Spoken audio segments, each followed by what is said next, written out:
ওখানে দেখতে পাচ্ছেন আমার আঙ্কেল মাছ টোকাইতেছে। আর এই মাছগুলো ধরছে লাগে আনোয়ার ভাই, মানে উনি মাছ ধরে ধরে উপরে ফিক্কা মারতেছে। আর ওইগুলোই আমার আঙ্কেল টোকাইতেছে, আর সাথে আমি আছি, বালতি আমার হাতে।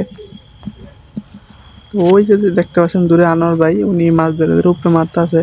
মানে এই জায়গাটার মধ্যে এত পরিমাণ মাছ লাগতে আছে, মানে উনি মানে হাতে রাখতে পারতেছে না, ধরে আমাদের কাছে দিতে আছে। আর আমরা মাছগুলো গুছাইতেছি। আর এই জায়গার পরিবেশটা একটু সবচেয়ে সুন্দর। ওই জায়গায় একটা মালয়েশিয়ান বাড়ি, এই জায়গায় জঙ্গল নাই, এদিকে বালি আর এদিকে হালকা পানি, এর মধ্যে আনোয়ার ভাই মাছ ধরতেছেন।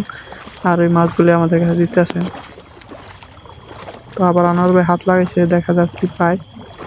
তো আমাদের এরকম মাছ ধরার ভিডিও যারা পছন্দ করেন, আমরা মাঝে মাঝে মাছ ধরতে আসি, ভিডিও করি, আমাদেরও ভালো লাগে, আপনাদের সাথে শেয়ার করি। তো আনোয়ার ভাই সবসময় মানে একটু দৌড়ায় দৌড়ায় মাছ ধরে, কারণ হচ্ছে আনোয়ার ভাই জানে যে কোন জায়গায় হাত দিলে মাছটা একটু বেশি পাওয়া যায়। তো উনি ওই জায়গা মতো যায় হাত দেয়।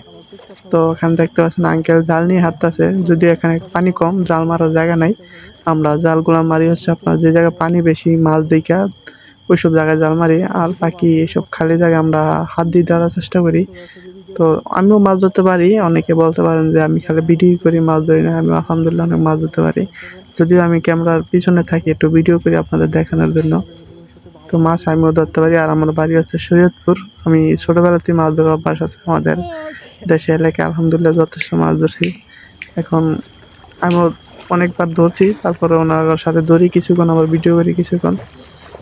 তো যারা মাছ ধরা ভিডিও পছন্দ করেন, অবশ্যই একটা লাইক কমেন্ট করেন, পেজটা ফলো দিবেন। ধন্যবাদ সবাইকে।